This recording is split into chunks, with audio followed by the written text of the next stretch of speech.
Archaeologists have discovered a huge ancient city hidden underground in Mexico, which may give a better understanding of the Maya civilization. The idea of uncovering an ancient tomb sends shivers down my spine, but knowing that a perfectly untouched Mayan tomb has just been opened, that's beyond thrilling. When I studied carefully the last days of Cleopatra, I realized it was the beginning of a religious act that might have ended with her being buried in a temple, and her lost tomb could be found there. I'm talking about a discovery so rare and mysterious that even experts struggle to make sense of it. Hidden artifacts, cryptic symbols, and secrets buried for centuries. This find could rewrite everything we know about the ancient Mayans. Let me take it back a bit to 2022. Archaeologist Francisco Estrell from Tan University, along with his intrepid team, stumbled upon a jaw-dropping discovery just 6 feet away from where looters had called it quits. Nestled in Chacham, Guatemala, they unearthed an untouched tomb that wasn't just any old resting place. It belonged to a high-ranking Mir priest or king named WTI and dated back a whopping 1,700 years to around 350 CE. Now, if you think finding an ancient tomb is cool, consider this. Inside were treasures that would make any history buff's heart skip a beat. We're talking about a mosaic jade mask that shimmers with the wisdom of ages, over 16 spondyla shells. Those are spiny oyster shells, the ancient Mayans' equivalent of designer labels, and even human femur bones carved with artistry that makes you wonder about the hands that crafted them. One of these bones even had the profile of presumably King WTI himself, clutching a jade mask similar to the one found alongside him. And as if the finds themselves weren't enough to write home about, the hieroglyphs etched on these artifacts were like a gossip column from the past, dishing out details on WTI's lineage and connecting him to the big-shot Mir cities of Tile and Tayadhen. According to Estrada Belli, snagging this tomb was like winning the lottery in terms of information. Honestly, who could disagree? It's like peeking through a keyhole into an era that's mostly a mystery, giving us juicy details on Mir religious practices and royal successions during the early classic period. This tomb raid, the good kind, wasn't just luck. It was made possible by some pretty slick tech called LiDAR, which lets you spot hidden goodies under the jungle canopy. This is the same tech that revealed the looters' old tunnels, leading the team right to WTI's untouched time capsule. The artifacts found are now under careful study, promising to spill even more ancient secrets. Switching continents and centuries, let's skip back to 1939, when French archaeologist Pierre Montet was poking around Tannis, an ancient city in Egypt's Nile Delta. On a cool February day, the 27th, to be precise, Montet and his team stumbled upon a stone-blocked underground chamber. What they found inside was nothing short of a time capsule. Decorated limestone rooms filled with the stone sarcophagi of ancient Egyptian bigwigs. It was a jackpot moment, but this was just the beginning. As they moved into mid-March, the team hit the archaeological jackpot again. They uncovered another tomb, this one untouched and sealed up like a vintage wine bottle. Inside was Pharaoh Susanzai, who ruled over Egypt more than 3,000 years ago.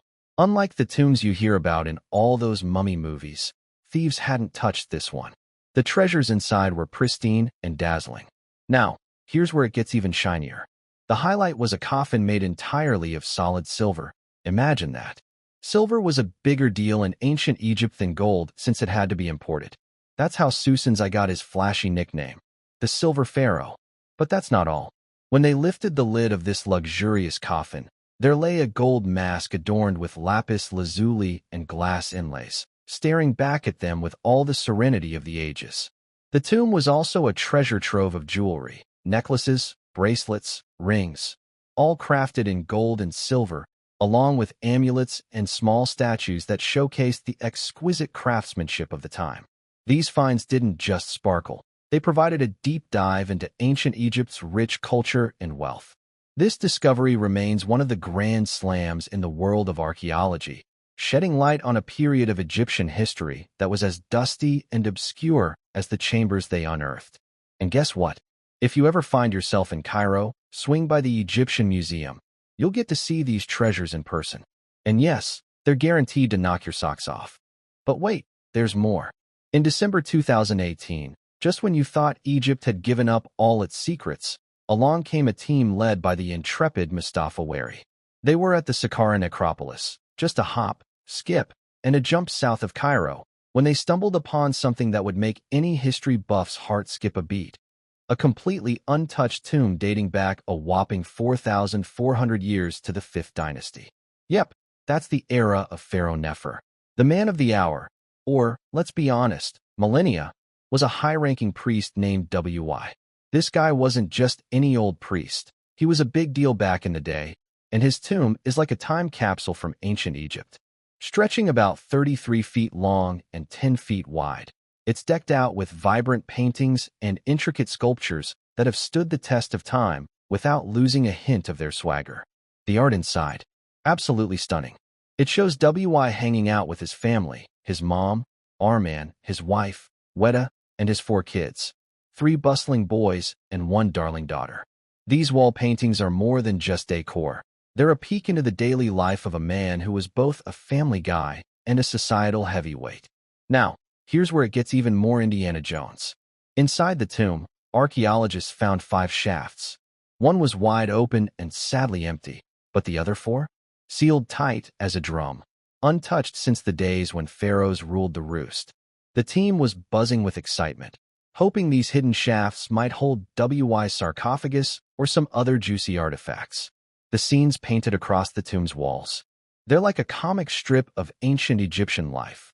Musical concerts, boat sailing expeditions, craftsmen making furniture, and even potters spinning their wheels.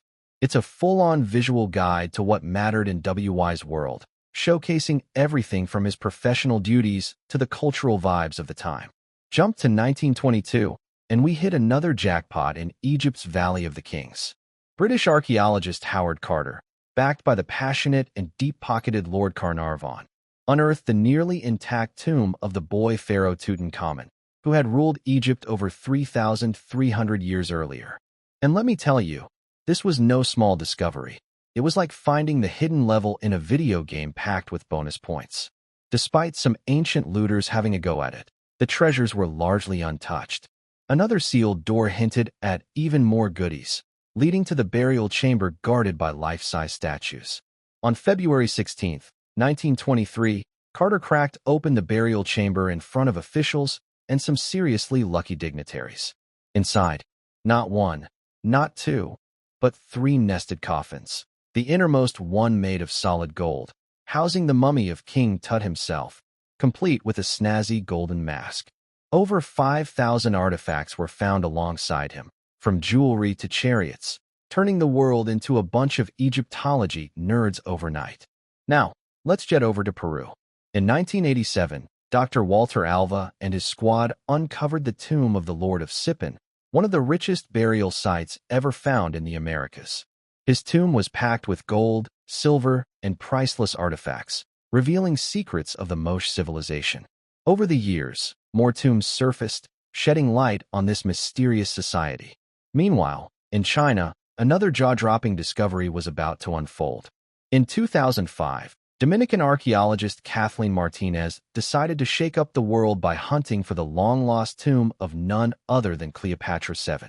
She believed that all previous expeditions had missed a crucial piece of the puzzle. Her big idea? That Cleopatra, being a fan of the goddess Isis, would have picked a final resting place with that connection. Enter the temple of Taposiris Magna, about 25 miles west of Alexandria, smack dab in the middle of Isis worship land. With a theory hot enough to stir some serious interest, Martinez managed to get the green light from Egyptian authorities to start digging at Taposiris Magna. What followed could only be described as a treasure trove of discoveries, but not the jackpot yet. The team unearthed coins stamped with Cleopatra's face, statues that would make any museum giddy, and a whole network of endless tunnels and tombs. And just when you think it couldn't get more intriguing, in 2022, they hit what was described as a geometrical miracle, a tunnel stretching over 1,300 meters and buried 13 meters underground. As the digs continued, they didn't just stumble upon some old pottery. No, they found 16 burial chambers, loads of mummies patiently waiting for their stories to be told, and artifacts that screamed high society, like statues of Isis and a bust likely representing someone royal from the Ptolemaic times. These bits and bobs weren't just random finds. They pointed to Taposiris being a hotspot back in Cleopatra's day. Now, you might think finding all that stuff would lead to a big dramatic reveal, where Cleopatra and her lover Mark Antony are found holding hands in the afterlife. But nope, the actual tomb of the power couple is still playing hard to get. Yet, Martinez is not the type to back down. She's quoted as saying, "If there's a 1% chance that the last queen of Egypt could be buried there, it is my duty to search for her." So, the hunt continues. Over in China, the stakes were just as high, but it all started quite innocently. A group of local farmers near Lintan was only looking to quench their thirst and water their crops during a drought in 1974 when they stumbled upon fragments of clay. Little did they know, they were about to dig up a slice of history that would dazzle the world. They didn't just find a few archaeological bits and pieces, either. They had stumbled across part of the legendary terracotta army. Sensing they had found something special, they quickly reported their find to the local authorities, which brought Chinese archaeologist Zhao Kongmin to the scene. Zhao was the first to put the puzzle pieces together, identifying and reconstructing the fragments into life-size statues. Thanks to his sharp eye and quick thinking, what could have been overlooked as just more dirt in the dirt became a major discovery. With Zhao's discoveries, the archaeologists who followed were able to unearth an entire army crafted for the tomb of Qin Shi Huang, the first emperor of China. We're not talking about a small squad, either. This site, now known as the Terracotta Army, is a vast section of sculptures meant to accompany the emperor into the afterlife. Talk about going out in style. Dive a bit deeper into this site, and you will find that it includes several pits, with Pit 1 being the heavyweight champion. It's roughly 230 meters long and 62 meters wide and houses over 6,000 figures, each positioned in battle formation as if ready to fight at a moment's notice. And it doesn't stop there. There are horses, chariots, and even different types of soldiers, each with a face that's unique, showcasing an extraordinary level of detail and craftsmanship that makes you appreciate just how skilled these ancient artists were.